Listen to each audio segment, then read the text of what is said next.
And so I do want to ask you this question. Let's say I had a rough day, or most of our listeners are kind of in our ballpark where $20 to $30 is the wine, like price range. What's a good wine that one of us could go pick up? Like, if you know of one, like, what's a good steal that you could get right now? Like, that's what I need to know. I need some tips here. Well, we make some wine in Italy, Scarpetta, and that whole brand, Scarpetta, is based on great wine for everyday price. Really? So, like, we make a Barbera from Piemonte that, would be under that $20 range for sure. Booyah. So that's what we were going to ask you about that later, but we can ask about it now. I'm going to ask all the wine questions. When did Scarpetta, like, what is, explain Scarpetta. I mean, I know did y'all have land in Italy, right? Or No, so we lease space there, and then we work with different family farmers. Okay. So we started it in 2006 was our first vintage, and we've grown from there. Yeah. How many different wines do you guys? We do Pinot Grigio, Barbera, Prosecco, Sauvignon Blanc, Friulano, Frico Bianco, Frico Rosso. So we have about 9 Okay. SKUs. I can get behind that, yeah. So if y'all want to try this Scarpetta, and you can just grab that at like an Argonauts or... Yeah, 100%, really? Yeah.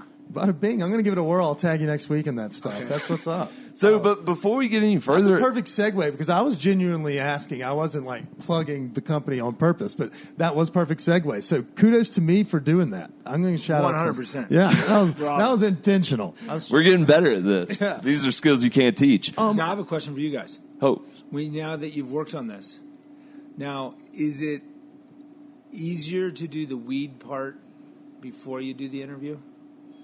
I don't mind it. I kind of get high all the time anyway, so it's just kind of like another thing. It's like maybe smoking a cigarette or something like that.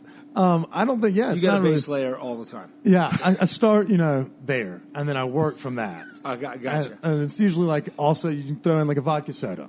It's not for hydration. Yeah, I mean, you got to stay hydrated at this altitude. You have to. Exactly.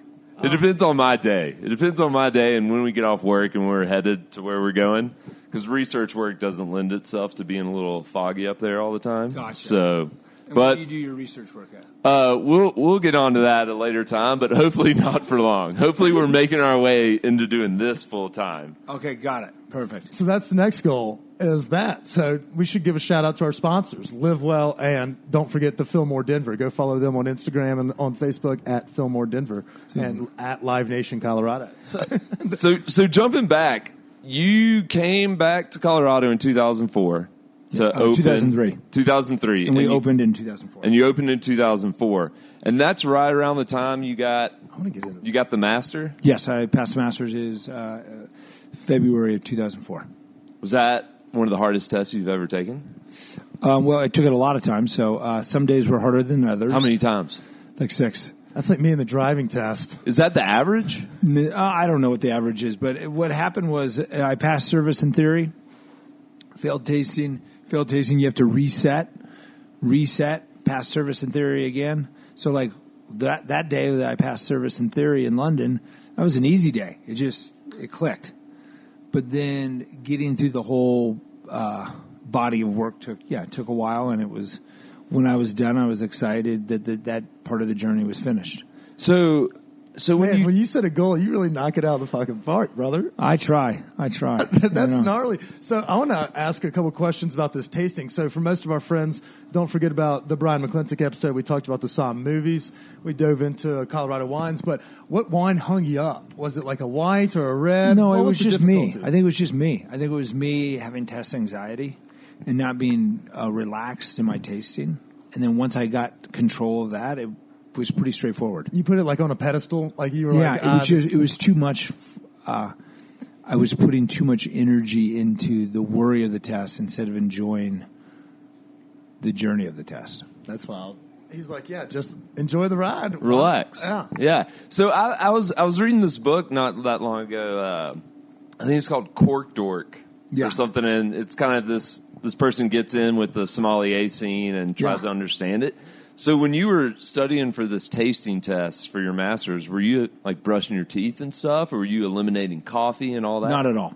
Is that a little over the top? Well, the way I look at it this way is like all throughout the day you're eating and drinking and things.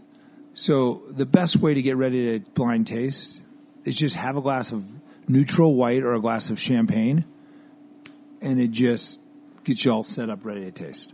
You can wake up your palate and get to tasting really easily. Champagne does that? Wonderfully. So you're saying start your day with champagne and not toothpaste is what I just heard. No, or you can start with toothpaste and then clean it up with some champagne. I'm a pretty big advocate of brushing your teeth. So after that, maybe use some champagne. We're not condoning it. Yeah. So let me ask you, if I smoke things, will that cause me to be like, will I suffer? Like, can you not be a smoker and go for these, like, I guess? No, I think people do. Is it more difficult? People do. Everyone has their own path. Yeah. Whatever people want to do. Like, I do think, cigarette or tobacco smokers that are chain tobacco smokers, probably, I've never been one, but probably it inhibits it a little bit. That's my theory. That's their decision, not mine. Yeah, I'm on that boat. Sorry. Yeah. I figured I'd always be hindered, but then I was like, well, I wondered, if it maybe burns taste buds, like how it could kill taste buds and things of that nature as well. But also other things, people mess up their palate too. Like if you drink too much, like a soda pop, you're adjusting your palate to too much sugar. Interesting. All right, so no Mountain Dews, no cigarettes. We're going for this. Do you need me, Alicia, or are we good? I'm just waiting for Ingrid. Okay, great. At any time, if you have to leave, I can understand. You wouldn't be the first one to walk away. No, I'm not walking away. I just wanted to make sure Alicia was A-okay. All right, so... I had a funny joke there, but I'm just saying. So we just opened up Frasca back in the day. What was that whole experience like first opening up this place? I mean, opening, the restaurant industry is interesting. I mean, opening a restaurant is one of the most painful, crazy, mentally, emotionally, and exhausting things that you do. And I've never worse than a triathlon. Yeah, 100%. Because triathlon doesn't have the total emotional bent of, oh my God, I've created something. Are people going to like it? Or have I written the business model right? There's so much at stake. But I think a restaurant business also, you forget how hard it is, and that's why you might go open another one. Like, I'm sure I always tell my team, my team, with the team that's on an opening team, I'm like, okay, whatever we think is going wrong in the first 90 days to 120 days, it will get better. We will think we're going to be in this Groundhog Day forever, but it will evolve. You got to hang on. You got to hang on. And every time you do that, you'll have someone on the team, you'll explain that to them, and then 3 weeks in, there'll be a lot of heartache, and someone's like, oh my God, will I ever have my life normal again? And I'm like, yes, it will. It just takes a bit. So if we were to say you and Lachlan were business partners and things opening this in a marriage, was it tough times?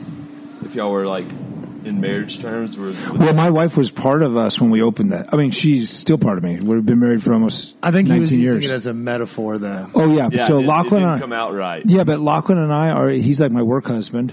And then I have Danette at home. But Danette also worked with us when we opened. So it was a lot of energy. But that's the thing is you have to, just like any relationship, my business partners, we have to know what people do well and what other people contribute and let them do their contribution and let you do what you do. It's pretty straightforward. I mean, it just takes a while to figure out what your strengths are, and whatever your strengths are, really push that to the pedal and then let someone else pick up where you're not strong. Yeah, so I think one of the things we've noticed about your restaurants, going into Tavernetta quite a bit since we live in Denver, is the amount of hospitality that's shown. It's incredible. When we walk in there, they come up and say, hey, and they remember your name. How did this... You just seem to be really Do you hold big. them to a higher standard? Oftentimes, folks in Denver, it could be lackluster at sometimes. We don't call people out, but sometimes the service industry is not up to snuff, but y'all seem to continuously do it very well. I think. Well, thank you very much. We try every day. That's up key. That's what they do. We try every day, and thank you. But a lot of the mechanics of service and hospitality is it's constant gentle pressure every day that you've got to kind of work on it. And be at it every day and be committed to it and inspired by it.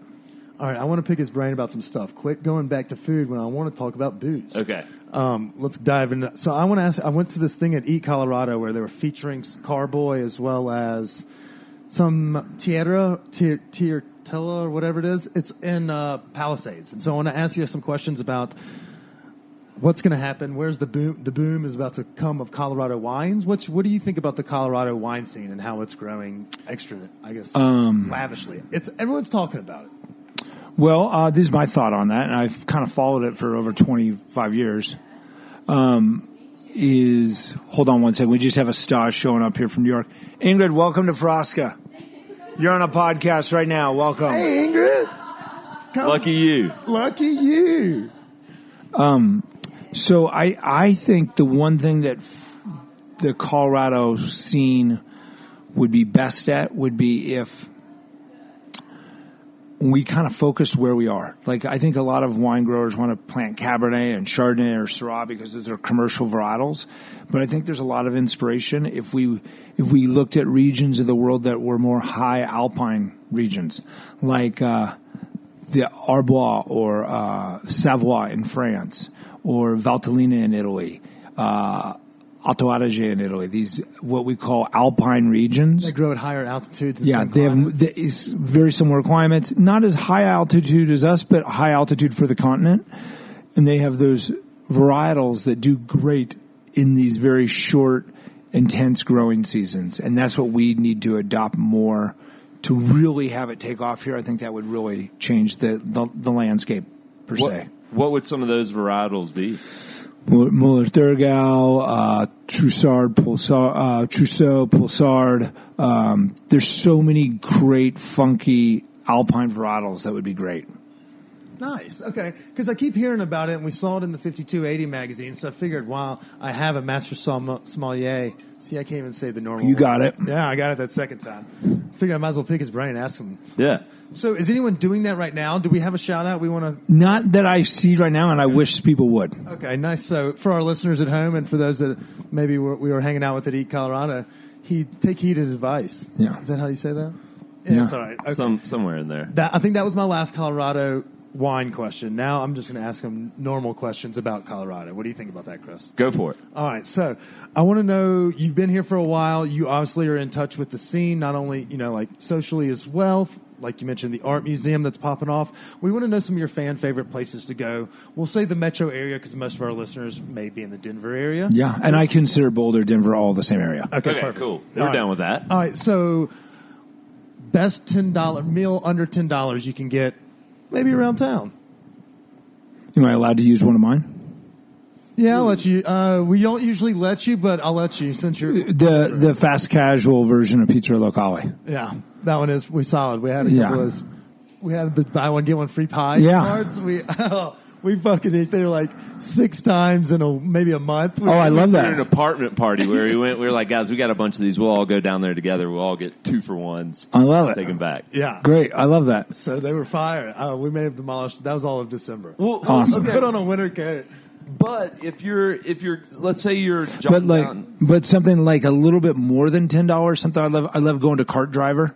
Ooh, okay. Nice. Yeah, I love what those guys do. Yeah, they're great. That's in that kind of. I love that place. That's a good one too, and they do late night pizzas. Shout out to Cart Driver. I actually was there last week, so I like that place. That's a great call. And that isn't too expensive either. Yeah. You can get in and out of there for under $20. Yeah. All right. Yeah, and if you have to sneak down to Tavernetta for a night or something, is there some place around Union Station you might sneak in for a snack? It's funny. I usually work at Tavernetta 2 to 3 nights a week. Like I'm there tomorrow. I'm there I think Friday. Usually I just go straight there, get to work, do my thing, and then get home. But there's a lot of stuff downtown I really, really enjoy. I love what they do at Mercantile. I think when we built out Tavernetta, I think every lunch meeting was over there at Mercantile. I love what they do. Dude, I could hit one of those sandwiches every day for lunch. They're great. And then obviously Alex is doing great things in the kitchen. He's doing amazing. I mean, I love that place. They killed it. We went down to the Fruition Farms and goofed off with Jimmy as well, the shepherd. Oh, great. And they're like, hey, fresh shepherd's halo. And I was like, yeah, I love cheese. It's great. Yeah. They're a hoot and a holler. They have a good thing going down there. All right, so let's do another one. Let's do